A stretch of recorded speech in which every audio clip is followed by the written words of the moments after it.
नमस्कार, स्वागत है आप सभी का। मैं हूं आपके साथ रेशु त्यागी। झारखंड में एक बार फिर मुख्यमंत्री की कुर्सी में बदलाव होने जा रहा है। हेमंत सोरेन आज शाम 5 बजे मुख्यमंत्री पद की शपथ लेंगे। राजभवन से शपथ ग्रहण के कार्यक्रम की अनुमति मिल गई है। आज सिर्फ हेमंत शपथ लेंगे, बाद में कैबिनेट विस्तार किया जाएगा। इससे पहले सुबह हेमंत सोरेन गठबंधन में शामिल कांग्रेस नेताओं के साथ राजभवन पहुंचे और राज्यपाल सीपी राधाकृष्णन से उन्होंने मुलाकात की थी। तो आज हेमंत सोरेन की फिर से ताजपोशी होने वाली है। आपको बता दें कि अब से कुछ ही दिन पहले जेल से बाहर आए हैं हेमंत सोरेन और आज करीब 5 बजे हेमंत सोरेन फिर से राज्य के मुख्यमंत्री पद की शपथ लेते हुए नजर आएंगे।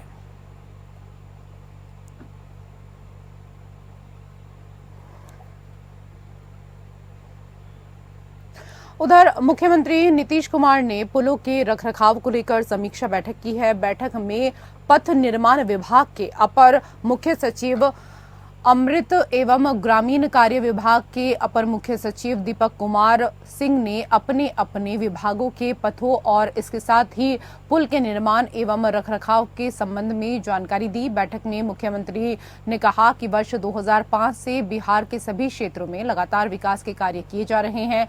लोगों को आवागमन में किसी तरह की कोई असुविधा न हो, इसके लिए बड़ी संख्या में पथों और पुलों का निर्माण कराया गया है। हम लोगों का उद्देश्य सिर्फ बेहतर सड़क और पुल का निर्माण करना ही नहीं, बल्कि उसका बेहतर रखरखाव करना भी है।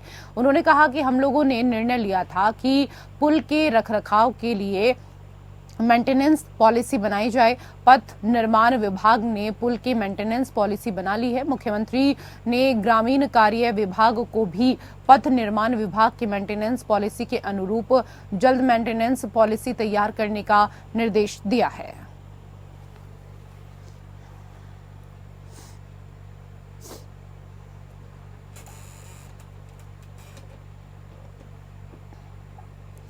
और उधर बिहार में एक के बाद एक पुल गिरने के मामले लगातार सामने आ रहे हैं। बीते 24 घंटे में सिवान और सारण में 6 पुलों ने जल समाधि ले ली है। राज्य में 15 दिन के भीतर 12 पुल गिर चुके हैं। वहीं अब बिहार में धराशायी हो रहे पुल का मामला सुप्रीम कोर्ट तक पहुंच चुका है। इस मामले में याचिका दायर कर जांच की मांग की गई है। जानकारी के अनुसार ब्रजेश सिंह ने ये रिट याचिका दाखिल कर राज्य में हाल ही के वर्षों में हुए छोटे बड़े पुलों के सरकारी निर्माण का स्ट्रक्चर ऑडिट कराने का आदेश देने की गुहार सुप्रीम कोर्ट से लगाई है।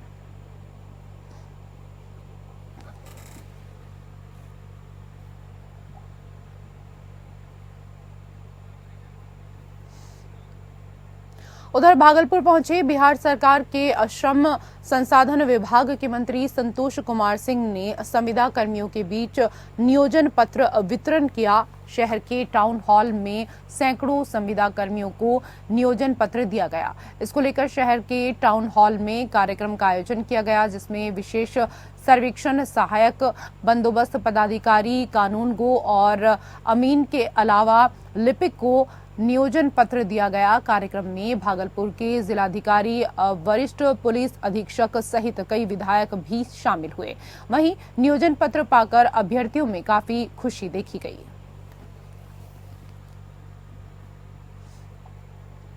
कैसा लग रहा है? 2 साल से तो हम लोग यही राह देख रहे थे कि हम लोग को कब मिलेगा। मतलब एग्जाम होने के बाद बहुत कब आएगा इसी में लटके हुए थे, लेकिन अब फाइनली मिल गया तो मुझे बहुत ज्यादा खुशी हो रही है। और सबसे ज्यादा तो आईएएस गरिमा मैम से मैंने मिला, बहुत ज्यादा मेरे लिए प्राउड मोमेंट है, क्योंकि वो मेरी मॉडल है और मैं उन्हीं की तरफ बनना चाहती हूँ। तो अब आज नियुक्ति पत्र पाए हैं। हाँ। मेहनत कितनी की थी इस नौकरी के लिए? बहुत मेहनत की थी, बहुत मैं बहुत ज्यादा टाइम दी थी इसके लिए। टेक्निकल था इसमें ज्यादातर, तो टेक्निकल पर मैंने ज्यादा फोकस किया था। क्या नाम हुआ आपका? मेरा नाम अंजलि सोनी है। मैं कोइलवर से आई हूँ और चनाकिया इंस्टीट्यूट से मैंने पॉलिटेक्निक की है। पगड़ी उतार दिया आपने? अरे भाई, पगड़ी उतार दिए हैं तो कौन सा बड़ा विषय हो गया कि पगड़ी उतार दी? पगड़ी उतारना था। अयोध्या गए, राम मंदिर का उन्होंने कसम खाया था कि राम मंदिर बन जाएगा तो जाएंगे। राम मंदिर बना गए, पगड़ी उतार दिए, तो कौन सी बड़ा बात हो गई? विपक्ष लोग टीका टिप्पणी, अरे विपक्ष लोग को कहने, विपक्ष को कोई है ऐसा विषय? विपक्ष के पास कोई विषय है? पगड़िए में रह जाएंगे, लाठी पियावन, तेल पियावन और माता पिता और पुत्र में, बाकी उसके बाहर जाने वाले नहीं। और उधर मुख्यमंत्री विष्णुदेव साय से उनके निवास कार्यालय में Asian men's powerlifting championship में 3 कांस्य पदक विजेता जे भागवत राव ने सौजन्य मुलाकात की है। भागवत राव ने 5 से 11 मई को हांगकांग में आयोजित Asian men's powerlifting championship प्रतियोगिता के 66 किलोग्राम वर्ग के उत्कृष्ट प्रदर्शन कर ओवरऑल तीसरा स्थान उन्होंने प्राप्त किया था। वो इस प्रतियोगिता के तहत आयोजित स्क्वाट प्रतियोगिता में कांस्य पदक, इसके साथ ही बेंच प्रेस में कांस्य पदक और डेड लिफ्ट स्पर्धा में भी कांस्य पदक हासिल कर चुके हैं। मुख्यमंत्री साय ने इस उपलब्धि के लिए उन्हें बधाई दी और शुभकामनाएं भी दी। मुख्यमंत्री ने कहा कि आपकी इस शानदार उपलब्धि ने प्रदेश को भी गौरवान्वित किया है। इससे उभरते हुए खिलाड़ियों को प्रेरणा मिलेगी और युवाओं में भी खेल को अपना करियर बनाने के लिए एक सकारात्मक संदेश जाएगा।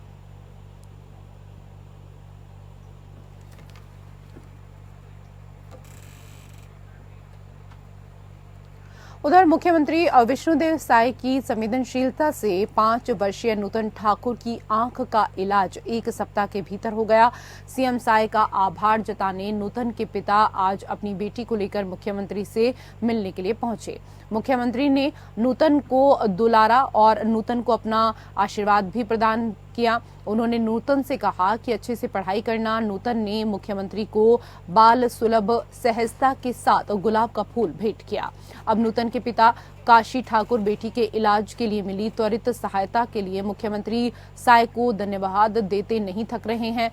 दरअसल 5 साल की नूतन की आंख में खेल खेल में चोट लग गई थी, जिससे उसका रेटिना खराब हो गया था। उसके पिता काशी ठाकुर मुख्यमंत्री निवास में 27 जून को आयोजित जन दर्शन कार्यक्रम में मुख्यमंत्री के पास पहुंचे और उनसे नूतन की आंख का इलाज कराने के लिए सहायता प्रदान करने का आग्रह किया था, जिस पर मुख्यमंत्री ने तत्काल अधिकारियों को नूतन का बेहतर से बेहतर इलाज करने के निर्देश दिए थे।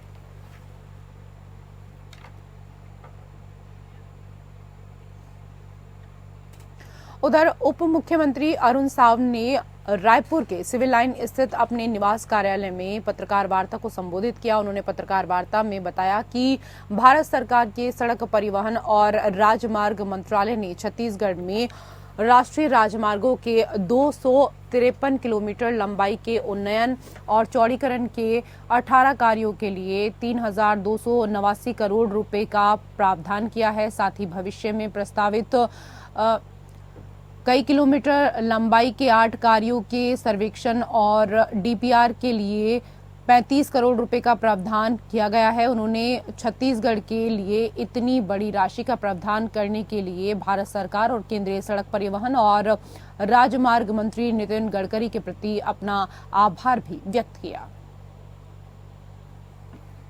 4 लेन सड़क, 4 लेन पेव्ड शोल्डर सहित सड़क चौड़ीकरण एवं उन्नयन कार्य पैकेज नंबर 1 33 किलोमीटर के लिए 652 करोड़ रुपए की स्वीकृति मिली है। जसपुर नगर गोविंदपुर डोमरी मार्ग 2 लेन में सड़क चौड़ीकरण कार्य 15 किलोमीटर 150 करोड़ रुपए का प्रावधान किया गया है। इस प्रकार कुल 18 कामों के लिए लगभग 3300 करोड़ रुपए का प्रावधान सत्र 2024-25 के लिए सड़क परिवहन और राज्य मार्ग मंत्रालय ने स्वीकृति प्रदान की है।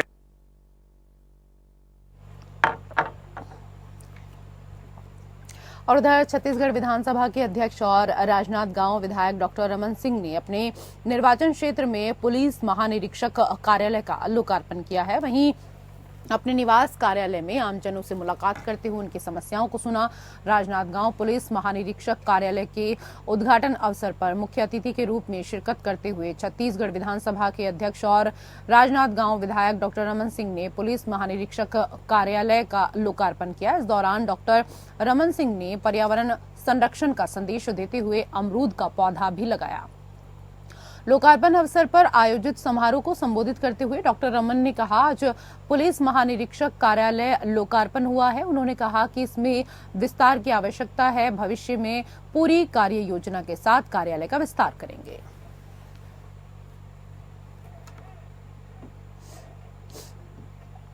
उधर राष्ट्रपति के अभिभाषण पर धन्यवाद प्रस्ताव पर लिखित रूप से अपनी बातें रखते हुए रायपुर सांसद बृज मोहन अग्रवाल ने कहा कि माननीय राष्ट्रपति जी ने अपने अभिभाषण में भारतीय विकास यात्रा की मजबूती और सरकार की विभिन्न कल्याणकारी योजनाओं और अन्य अनेक विषयों के साथ वैश्विक स्तर पर भारत की बढ़ती साख का उल्लेख किया। इतना ही नहीं, राष्ट्रपति ने इस बार आने वाले महीने में देश की आर्थिक नीति की आकृति कैसी होगी इसका भी उल्लेख किया है। इससे बिल्कुल साफ है कि यह सरकार पहले की तरह ही कार्य करेगी और उन सभी कार्यों को पूरा करने पर ध्यान देगी, जिसका उल्लेख प्रधानमंत्री नरेंद्र मोदी पिछले कुछ समय से लगातार करते आ रहे हैं। रिफॉर्म, परफॉर्म और ट्रांसफॉर्म के प्रधानमंत्री के चमत्कारिक संकल्प ने भारत को दुनिया की सबसे तेज गति से बढ़ने वाली अर्थव्यवस्था बना दिया है। सबसे उल्लेखनीय यह है कि राष्ट्रपति ने नई सरकार के पहले बजट से अपेक्षा की कि उसमें अनेक ऐतिहासिक कदम उठाए जाएंगे और वह निश्चित ही दूरगामी दृष्टिकोण लिए होगा, जिसमें सरकार की दूरगामी नीतियां प्रभावी ढंग से दिखाई देंगी। शाह जी ने किया और पूरे सदन ने उसको पारित किया है। हम तो चाहेंगे कि जो नए सदस्य आए हैं, नए सदस्यों को अगर पहले ही सत्र में ऐसा दृश्य देखने मिलेगा तो शायद ये नए सदस्यों के लिए उपयोगी नहीं होगा। प्रधानमंत्री जी ने सभी दलों से इस बात का आग्रह भी किया है कि विकसित भारत बनाने के लिए हम सब मिलकर और एक साथ मिलकर हम आलोचना भी करें, परंतु जब देश के विकास की बात है, गांव के, गरीब के, किसान के, मजदूर के, नौजवान की, महिलाओं के विकास की बात है, तो उस पर हम सब एक हों। और उनका ये जो आग्रह है, ये विपक्षियों को, सभी दलों को मानना चाहिए और देश के विकास में योगदान दें। स्वच्छता सर्वेक्षण के संबंध में नगर पालिका निगम रायपुर के महापौर एजाज ढेबर ने निगम मुख्यालय भवन महात्मा गांधी सदन में समीक्षा बैठक की। इस बैठक में आयुक्त सहित कई बड़े अधिकारी भी पहुंचे हुए थे। महापौर और आयुक्त ने स्वच्छता सर्वेक्षण को रायपुर शहर में नगर पालिका निगम की दृष्टि से सफल बनाने जनप्रतिनिधियों से सुझाव मांगे। इस दौरान महापौर श्री एजाज ढेबर ने कहा कि पिछले स्वच्छता सर्वेक्षण में रायपुर शहर ने 11वां स्थान अर्जित किया था। पब्लिक फीडबैक पर हमें अत्यधिक ध्यान देने की आवश्यकता है। इसके साथ ही कहा कि स्वच्छता हेतु चल रही राम की कंपनी की गाड़ियों में पब्लिक फीडबैक मिलना आवश्यक है। सभी जोन में स्वच्छता एम्बेसडर की संख्या लगभग 150 है। उन्होंने पिछली बार स्वच्छता सर्वेक्षण में अहम भूमिका निभाई है। इस संबंध में महापौर ने आयुक्त को सुझाव दिया है कि सभी वार्ड में स्वच्छता सर्वेक्षण को लेकर प्रतिस्पर्धा करवाने की आवश्यकता है, जिससे स्वच्छता में काफी सुधार हो सकता है। महापौर ने सुझाव दिया कि वार्ड के साथ ही बाजार, तालाब, स्कूल, कॉलेज सभी स्थानों में स्वच्छता सर्वेक्षण को लेकर प्रतिस्पर्धा करवाने की आवश्यकता है, जिससे लोगों में स्वच्छता के प्रति जागरूकता आने के साथ अपने वार्ड को प्रथम स्थान में लाने हेतु प्रयास किए जाएंगे। देखिए, बैठक में अधिकारी लोग तो जरूर सम्मिलित हुए थे, मगर ज्यादा महत्वपूर्ण यह था कि उसमें नेता प्रतिपक्ष और जो सीनियर पार्षद हैं भारतीय जनता पार्टी के, वो सब लोग भी शामिल हुए थे। उसमें नेता प्रतिपक्ष के साथ साथ जो सीनियर पार्षद हैं भारतीय जनता पार्टी के और कांग्रेस के भी जो सीनियर हमारे जो मेयर इन काउंसिल के हमारे स्वास्थ्य विभाग के अध्यक्ष हैं नागभूषण राव जी और सुंदर जोगी जी इसमें शामिल हुए थे। बैठक इसलिए भी महत्वपूर्ण है क्योंकि इसमें ये डिसाइड किया गया कि हम इसमें दलगत राजनीति से उठकर हम स्वच्छता रैंकिंग में हम साथ में मिलकर हम लड़ाई लड़ेंगे, क्योंकि इसमें जनप्रतिनिधियों के सबसे पहले इसमें कभी भी वो तवज्जो नहीं दिया गया जो जिस तवज्जो की वजह से हम लोग बहुत ज्यादा अच्छा नंबर नहीं ला पाते। हमने कहा है कि इसमें जनप्रतिनिधियों को जोड़ना पड़ेगा। कहीं ना कहीं हम जो पब्लिक फीडबैक में जो पीछे रह जाते हैं, हम 2400, 1700, 1600 नंबर पाते हैं, तो ये कहीं ना कहीं हमारे पिछड़ने का बहुत बड़ा कारण होता है। उधर मुख्यमंत्री विष्णुदेव साय के निर्देश के बाद रायपुर जिले में शासकीय जमीन पर अवैध कब्जा कर अवैध निर्माण करने और अवैध तरीके से खरीदी बिक्री पर कार्रवाई तेज हो चली है। कलेक्टर गौरव सिंह के नेतृत्व में राजस्व अमले ने ऐसे प्रकरण पर बिना देरी के कार्रवाई शुरू की है। रायपुर नगर निगम क्षेत्र के बाहर एक बड़ी कार्रवाई की गई है।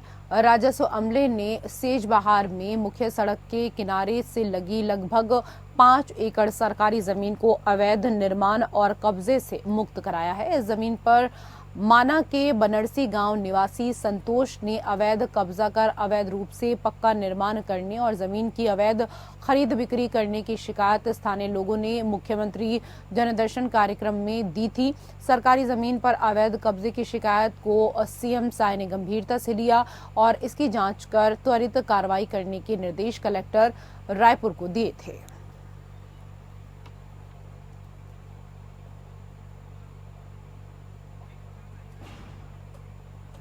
उधर प्रदेश में बीजेपी सरकार की लचर कानून व्यवस्था को लेकर एनएसयूआई ने सभी जिला मुख्यालय में प्रदर्शन किया है। इस दौरान सीएम और गृह मंत्री का पुतला दहन किया गया। जिला मुख्यालय मनेंद्रगढ़ के भगत सिंह तिराहे में एनएसयूआई कार्यकर्ताओं ने प्रदर्शन करते हुए नारेबाजी की। यहां आयोजित प्रदर्शन में एनएसयूआई प्रदेश अध्यक्ष नीरज पांडे भी शामिल हुए। इस दौरान नीरज पांडे ने कहा कि बीजेपी सरकार में राजधानी में हत्या हो रही है। प्रदेश की कानून व्यवस्था पूरी तरीके से लचर हो चुकी है। ऐसे में मुख्यमंत्री और गृह मंत्री को अपने पद से इस्तीफा दे देना चाहिए। वहीं कांग्रेस के जिला अध्यक्ष ने कहा कि भारतीय जनता पार्टी की सरकार जब से प्रदेश में बनी है, देख सकते हैं कि किस तरह कानून व्यवस्था बनी हुई है। पूर्व में बोला जाता था कि यह जो भारतीय जनता पार्टी है, यह अपराधियों का आराम गृह है। जब से छत्तीसगढ़ बीजेपी की सरकार बनी है, तब से अपराधी पूरे सड़कों पर आ गए हैं और मनमानी तरीके से किसी को भी सड़क पर मार रहे हैं, फायरिंग कर रहे हैं। जनता पार्टी की सरकार को बने हुए हैं। नैतिकता के आधार पर प्रदेश के मुख्यमंत्री विष्णुदेव साय को और गृह मंत्री विजय शर्मा को इस्तीफा दे देना चाहिए। इनसे सरकार संभल नहीं रही है। कानून व्यवस्था पूरी तरीके से प्रदेश में लचर व्यवस्था के रूप में सामने आ रही है। चाहे कवर्धा की घटना हो, चाहे अभी बलौदा बाजार कलेक्ट्रेट की घटना हो, कल ही रायपुर में मंगल जो आदिवासी छात्र है लौंडीगुड़ा का, बस्तर का, उसको भी उपद्रवी तत्व द्वारा हत्या कर दिया जाता है। लगातार राजधानी में सड़कों पर फायरिंग की जा रही है लोगों के द्वारा। प्रशासन पूरी तरीके से, सरकार प्रशासन को, पुलिस प्रशासन को लगाम लगाने में, अपराधियों को लगाम लगाने में पूरी तरीके से फेल है। इनको नैतिकता के आधार पर राज्यों से जुड़ी हुई खबरों में मेरे साथ फिलहाल इतना ही। नमस्कार।